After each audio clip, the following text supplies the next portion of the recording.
Did you know that an adult makes around 35,000 choices every day? Navigating this amount of choices is not just a daily routine. It's an art that has the power to shape your destiny. A decision is a choice made between two or more alternatives. It's a pivot in life's journey where we must evaluate the options available to us and choose the best one which aligns with our core values and principles. Today, we are going to look at different types of decisions that we have to make at different stages in our lives, the critical role of having frameworks for making those decisions, and I want to present the principles and practical applications based on the work of three prominent scholars, namely Herbert Simon, Daniel Kahneman, and Richard Thaler. And we're going to look at some strategies and practical tips to improve our decision making. Let's get into it. Considering the staggering 35,000 decisions made every day, we are looking at a whopping number of 245,000 decisions per week and 12.2 million decisions in a year that we have to make. We are generally faced with three different kinds of decisions. Daily routines, what to eat, what to wear, what are we doing on the weekend. Strategic decisions, decisions that require significant thought and evaluation of long-term impact, such as career. And the third one is contingent decisions. These are decisions made in unexpected situations, such as a legal case. Each type significantly impacts our lives, and knowing which kind of decision are we facing helps us draw a proper approach to deal with them. Each decision that you take is going to have a ripple effect on the subsequent choices, akin to compound interest in finance. For example, studies have shown making choices to eat healthy will significantly improve your overall long-term wellness. Choosing a particular job or industry does not only have an immediate effect on your work experience, but also compounds into the skills that you develop, the network that you build, and the future opportunities that come along with such choices. Imagine opting for a healthier diet today. Over years, this decision alone will be a determining factor in your overall health and longevity. Numerous studies have shown that the power these compound decisions hold can literally alter the course of your life.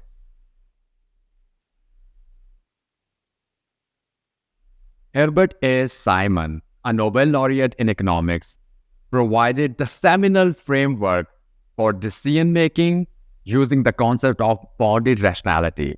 This principle acknowledges the limitation of cognition, time, and information. Unlike the classic economic model that assumes perfect rationality and complete information, bounded rationality posits that decision-makers make decisions under constraints. Here is how to make decisions under uncertainty according to Herbert Simon. Bounded rationality recognizes that decision-making is often constrained by limited time, information, and cognitive resources. For example, in household budgeting, bounded rationality can help you realize that a perfect budget is impossible to attain.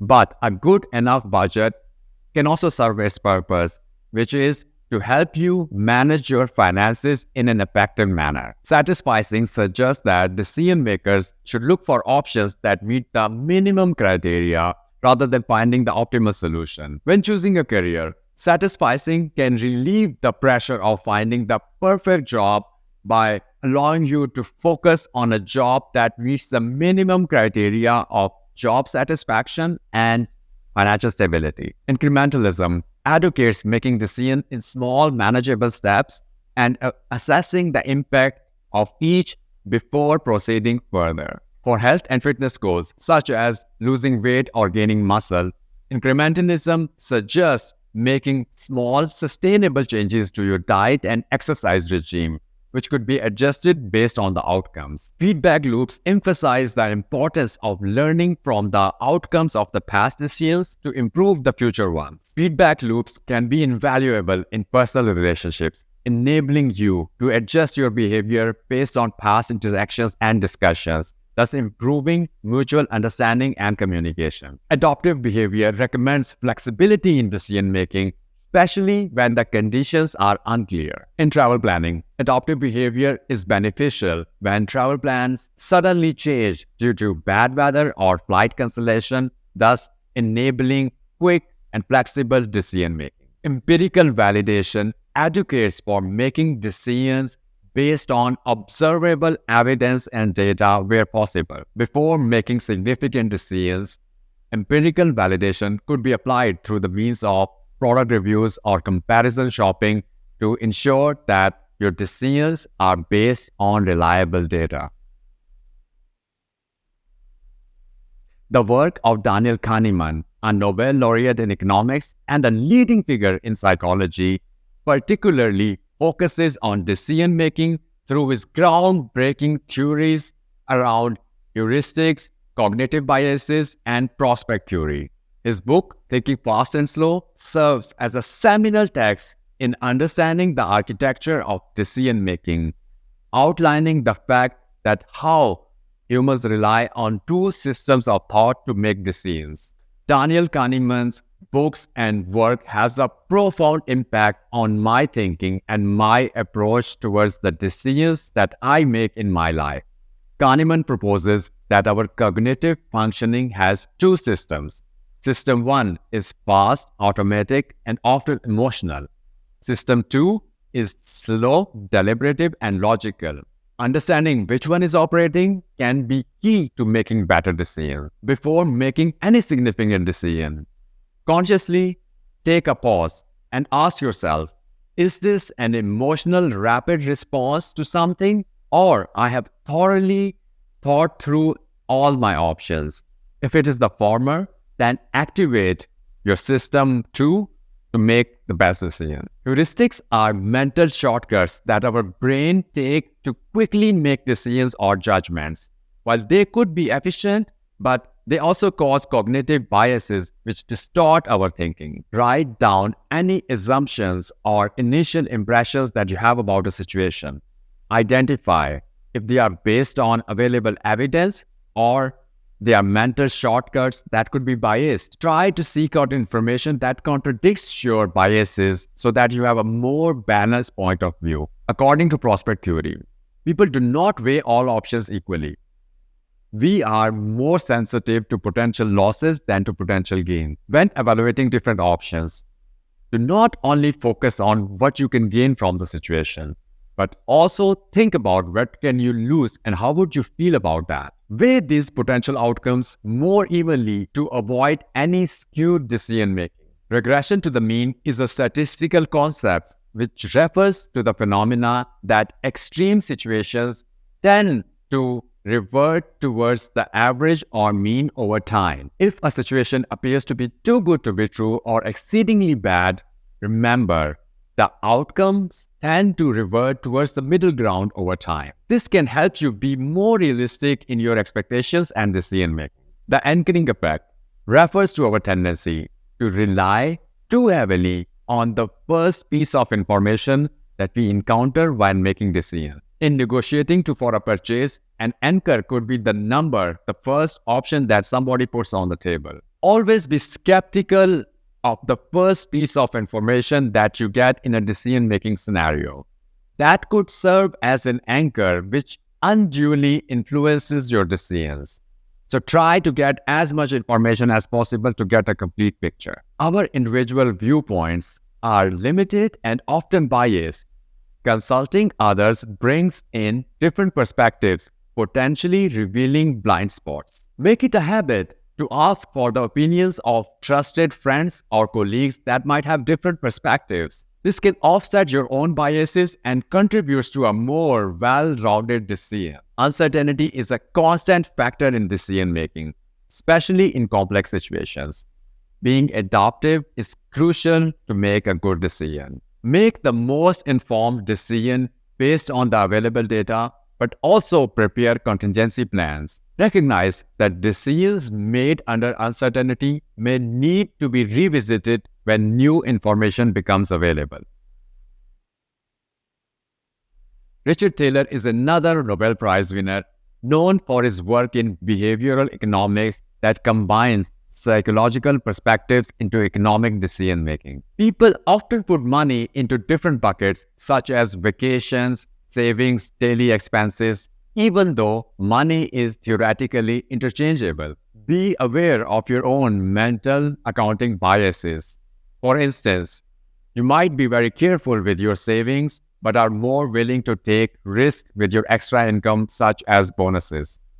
Being aware of these biases helps us in making better financial decisions. People tend to overvalue things that they already know, which can interfere with making objective decisions about keeping or letting assets go. Are you holding on to these assets because they are actually useful and valuable, or just because you own them? Small changes in the environment could have a significant impact on the choices people make without taking away the freedom to choose. For example, placing healthier food on eye level in a fridge can nudge you towards making healthier choices. Understanding this will allow you to help others in making better decisions for themselves. The way choices are presented can influence what people decide. When making complex decisions, such as choosing a health plan or investment portfolio, try to lay out all the available options in a comparable format to assess them properly. Each of the following strategies connect with the overarching theme of making better decisions. Recognize when to slow down or move swiftly.